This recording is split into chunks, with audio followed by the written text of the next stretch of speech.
Subscribe to our YouTube channel and press the bell icon to get the latest updates.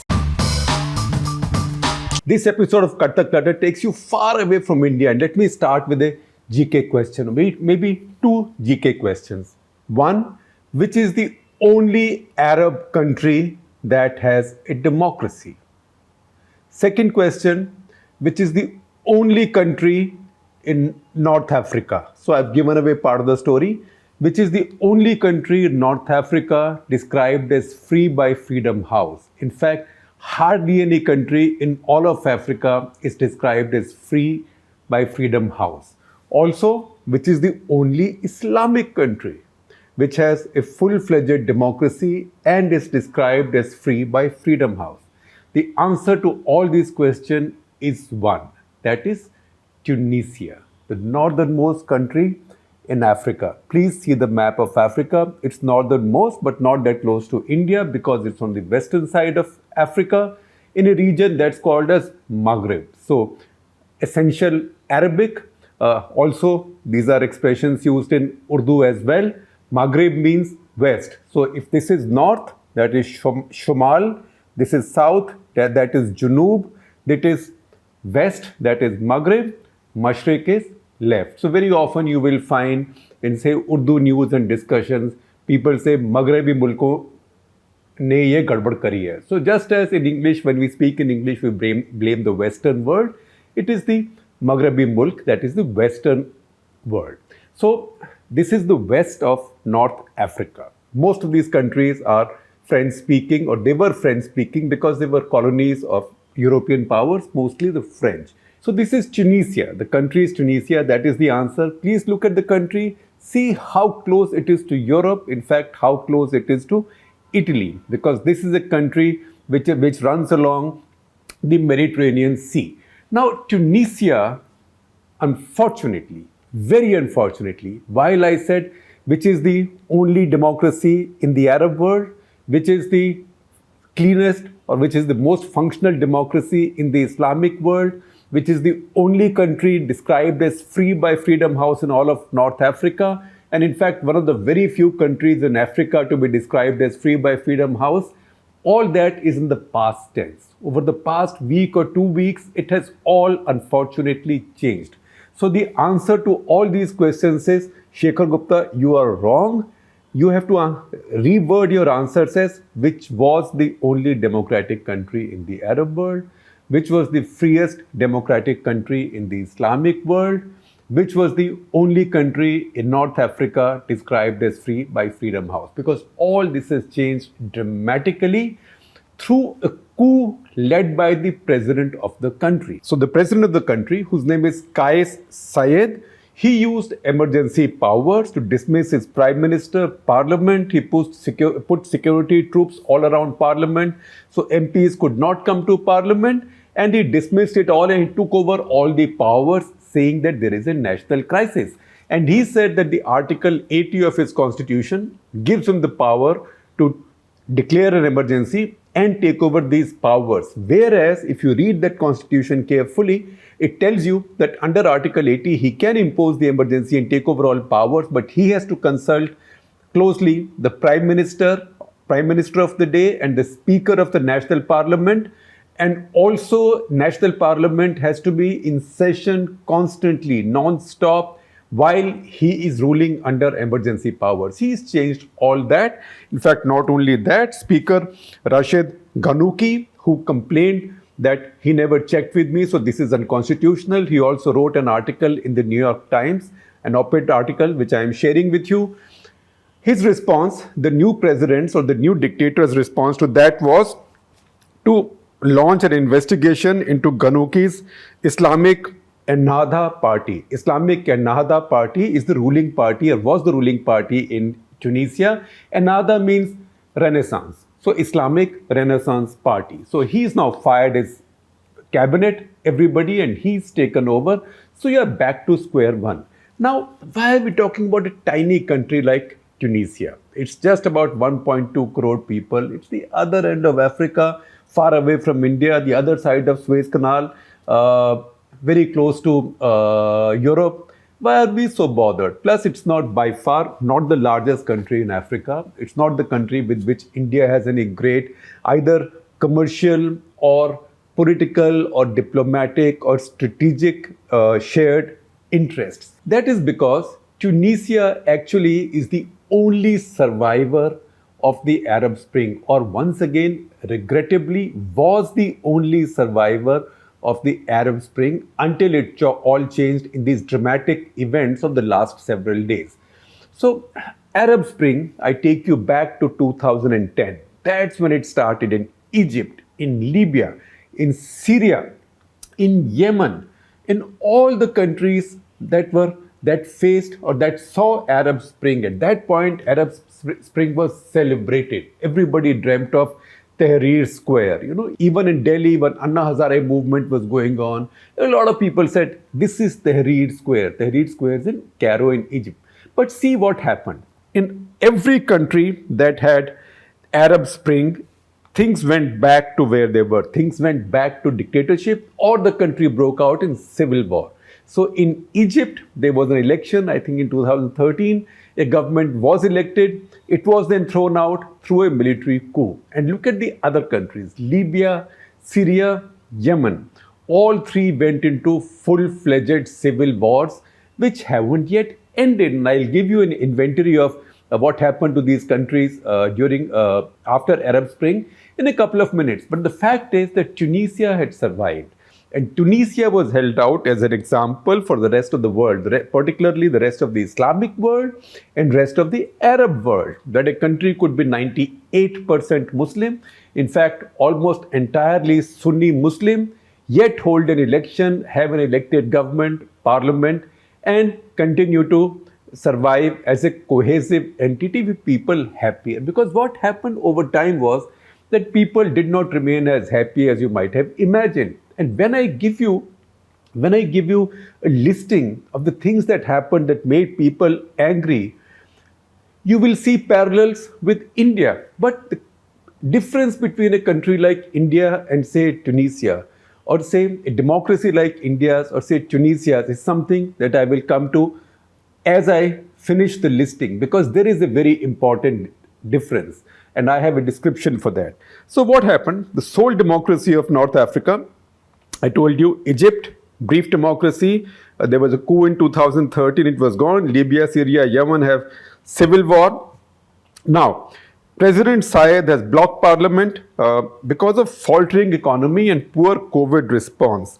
And he's also imposed restrictive laws. For example, the equivalent of Section 144 CRPC, which in India means not more, 5 or more people can't gather.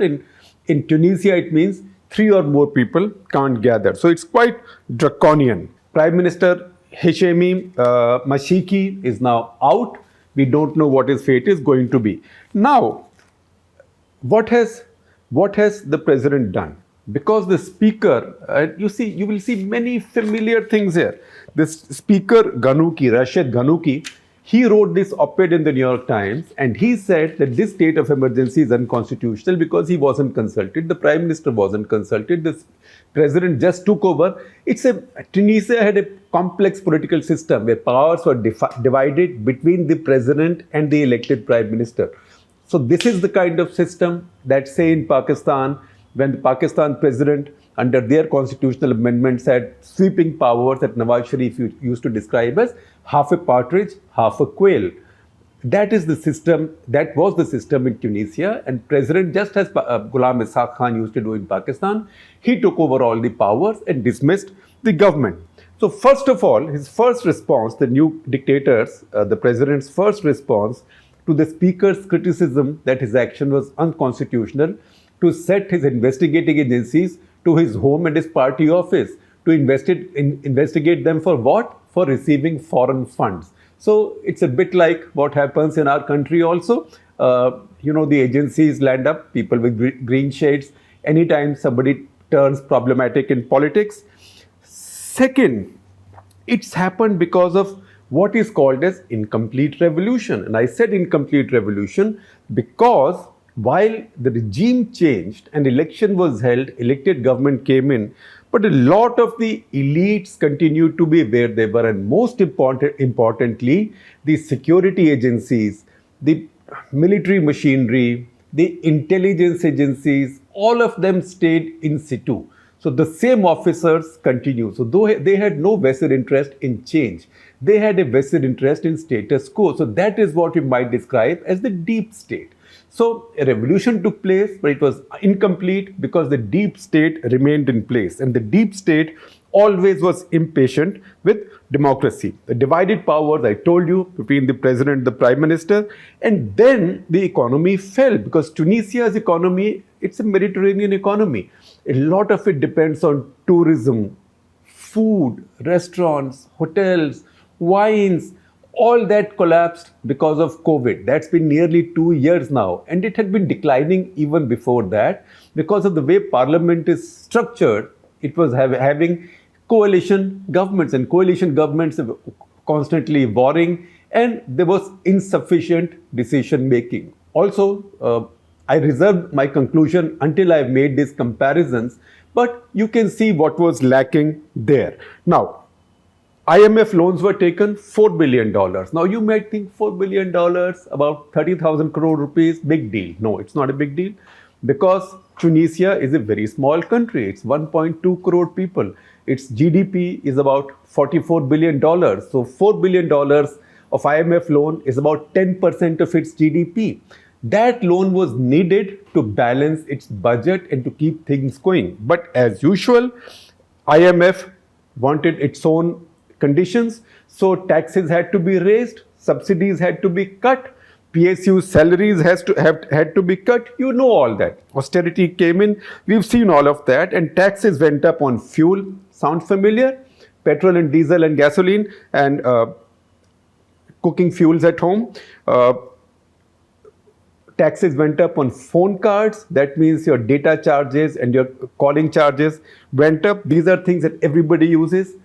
And prices of fruits and vegetables went up. So you had a situation now that a country which was never used to freedom of expression, now you have suddenly had a situation that a society which had never enjoyed freedom of expression and elections, had those two things, but suddenly did not have something that it had in some measure earlier, that is jobs, salaries, services, because Tunisia is by no means the poorest country in the world. Even today, in spite of its economic decline over the past 3-4 years, Tunisia's per capita income on a nominal basis, not purchasing power parity, its per capita GDP on a nominal basis is about twice as high as India's, in the range of about $3,800. So it's not really that poor a country. In fact, it's among the less poor countries in Africa. So people were used to certain comforts, people used to having jobs, services. Now those were going, and also regional disparities were rising. The coastal areas were doing much better than areas deeper south or mountainous areas. All of this is very, very familiar to us in India. So those areas became labor exporting states. Looks like Eastern UP and Bihar, right? Odisha, Jharkhand. So those were labor exporting states. And now even for exported labor, there were no jobs because the economy was declining. So people began to raise questions as to whether it had been worthwhile to trade their economic stability, economic and social stability, for democracy, elections, and freedom of expression. As a result, as instability developed, tens of thousands of Tunisians began to leave on boats, mostly on smugglers' boats, and landing up in Europe. You've seen those pictures every now and then. The other thing that happened, and this is something peculiar about Tunisia, one method of public protest in Tunisia, unfortunately, and I beg you all, nobody should take any inspiration from this, although because we saw a little bit of this happening in the anti-Mandal agitation in India. So once again, I beg you all not to take it seriously. But Tunisia has a tradition of protesting through self-immolation. So I see data that tells me that between 2011 and 15, in 5 years, the number of self-immolations went up 3 times in Tunisia. So in a tiny country, in those 5 years, 148 people committed self-immolation or killed themselves. So it's self-immolation. Now self-immolation and the revolution, the new revolution in Tunisia, new revolution means when dictatorship was thrown out, when the Arab Spring came in, that is closely linked. That history is closely linked because that Arab Spring in 2010 broke out or erupted when a vegetable seller named Mohammed Bouazizi, Bouazizi, his cart, his hand cart on which he was selling vegetables, that was taken away by the police for whatever reason. So he got frustrated and angry and he burnt himself to death. And that is what brought people out in the streets. If you read Speaker Ghanouchi's article in the New York Times, he also mentioned Bouazizi, and he says if our democratically elected government can be hijacked just like this and dictatorship can return, then what happens to the sacrifice that Bouazizi made? So Bouazizi became a national hero because of that, because he triggered the Islamic Spring in Tunisia. But people were so unhappy under the elected government that the number of self-immolations and protest went up 3 times in the 5 years of democracy. From COVID now, Tunisia has done so poorly that it has among the highest per capita number of death rates. Very high.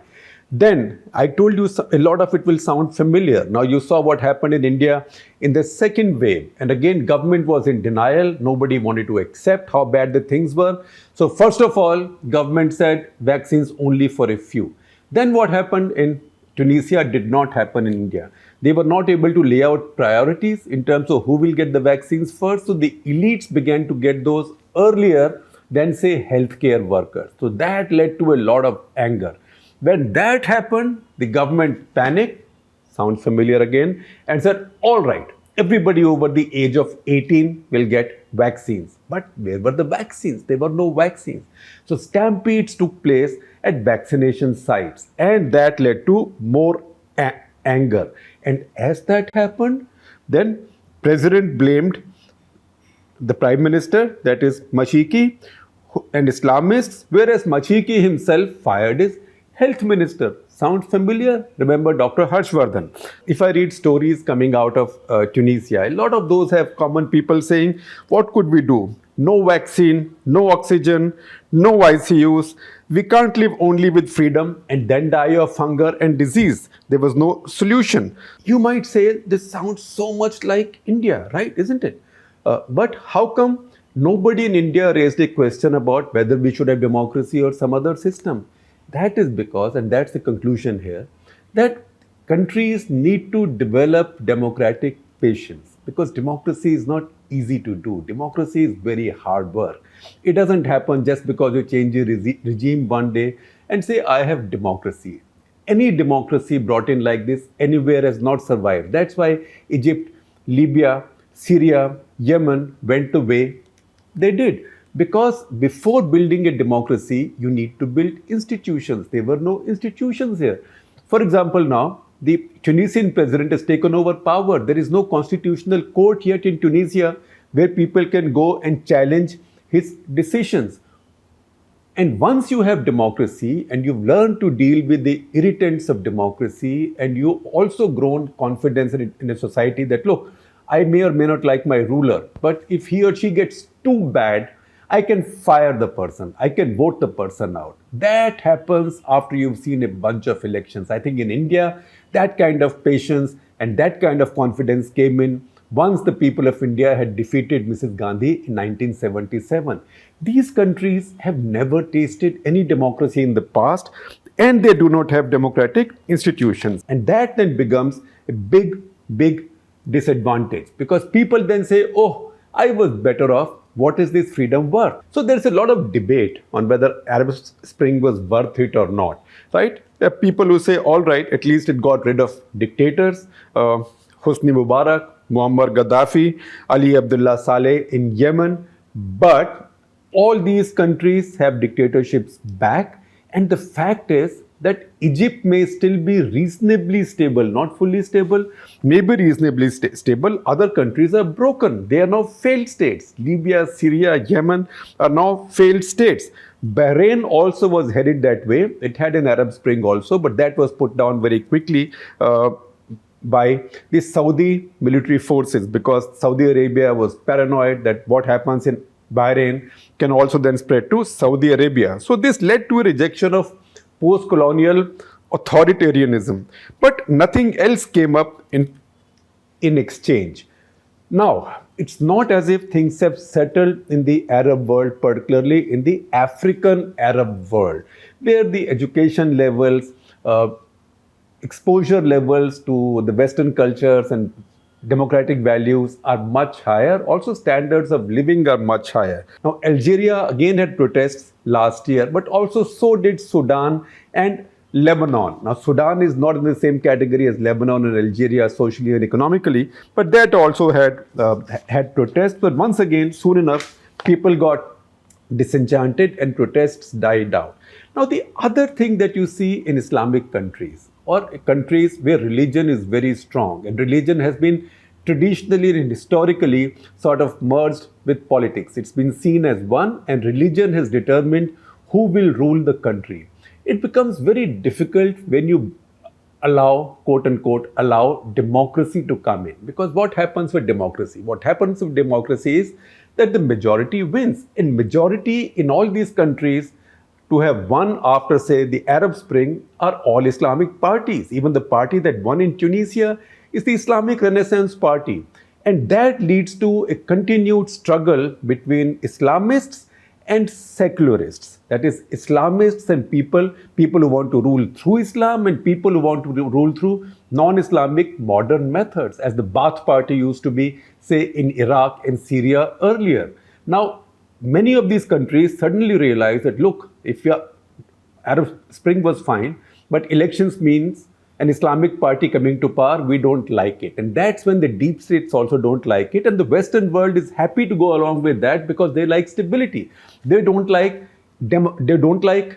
Islamic religious regimes anyway.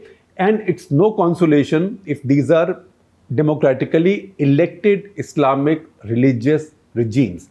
That's why Egypt was thrown out by the powers that be, and the Western world happily went along with this, because in the Western world also realization quickly dawned that Arab Spring looks great on paper, but in reality it means the rule by Islamic forces. That's happened in Tunisia. So the president himself now claims to represent the secular forces in Tunisia. Tunisia is also a very interesting country. 98% Muslim, almost all Sunni. But the fact is that among all Islamic countries, it has the largest percentage of people, Muslims, saying they follow no religion. You know how much is that percentage is? It's 33%. So 1 out of 3 Tunisians, that is 1 out of 3 Muslims in Tunisia, say, I don't believe in any religion. So there is a strong secularist constituency, and in one of those paradoxes, this secularist constituency is not a liberal democratic constituency, because liberal democratic constituency means majority. Majority means Islamists. And we had seen a little bit of a trailer of that even before Arab Spring, say early 1990s. Algeria went through some of this when FIS, the Algerian Islamic Salvation Front, they came to power, or they were rising to power, and once again the military and the deep state did not like it. So while FIS might have been winning the elections, they were thrown out. It led to a long insurgency. Finally, they were defeated, or they conceded defeat through many ceasefires and through many amnesties, and Algeria has continued on like that. In fact, the leader who then took over, Bouteflika, Abdelaziz Bouteflika, he was there until 2019, and some instability still persists there. But the fact is that the Islamic Party was not allowed to come to power. So in the Arab world and the Islamic world, this tension continues between religion and democracy. You can see it in your neighborhood. We can see it in Pakistan. To some extent, this keeps coming up in Bangladesh. So it is this conflict. That is the reason we had to go back to the Arab Spring. Look at Tunisia now. and trace this constant tension between religion and democracy, religion and liberal forces, and this paradox in the Arab and Islamic world where liberal forces usually tend to go with undemocratic forces, forces of the deep state, which involves the military and the intelligence agencies. Having said that, once again, Olympic season, I know that at least today we can be happy. We got another medal. Two of our hockey teams, men and women, are in semi-finals, and I'm glad that we did that hockey CTC last week. So if you haven't seen it yet, please do see it. There was a tweet by the Punjab Chief Minister, Captain Amrinder Singh, praising the three Punjab players for scoring a goal each. Frankly, he could tweet again today praising the one Punjab girl, Gurjeet Kaur, in the hockey team who scored India's lone goal. So one, while it's perfectly all right for the Chief Minister of a state to claim pride in the performance of players from his state, the fact is that India's hockey teams really represent united colors of India. Hockey is much more a working class game than cricket or many other games. So in fact, if you look at any of our hockey teams, men's or women's, almost every part of the country, especially parts of the country that are distant, backward, that have minorities, whether ethnic or religious, they can always find somebody they can specially take pride in. So if you see the women's team, for example, there is Sushila Chanu, the defender. In fact, the pictures in which you see the goalkeeper who played a fantastic game, that is Savita Punia from Haryana. She played a fantastic game, but the two defenders with her jostling with the Australians all the time. One of them is Sushila Chanu, the other is Deep Grace Eka. Now, Sushila Chanu is a Manipuri, Methi, just like a weightlifter, Mirabai Chanu, and Deep Grace Eka. She is a tribal from Odisha, from Sundargarh. Now, Sundargarh is a nursery of hockey in India, and it has produced great defenders. Odisha and tribals from that zone, the adjoining zone in the states, they have produced some of the greatest, doughtiest defenders in Indian hockey. Dilip Tirki, he was an MP from Odisha. Michael Kindo, and now you have among women, you have Deep Grace Eka. Lal Remsiami is from Mizoram, and then Salima Tete, she is also from Jharkhand. And then if you see carefully, while a lot of them are listed against Railway Sports Promotion Board, they are from all the various parts of the country. So, this is a time when many chief ministers can take pride in the performance of players from their states. But the fact is that these two hockey teams represent the diversity of India better than anything you might have seen in a long time. But the fact is, look at these two brilliant hockey teams. To get to last four is brilliance. Look at these two brilliant hockey teams. If you just look at the team names, they represent the diversity of India more beautifully than anything you can see. So once again, celebrate India's diversity and wish these teams the best.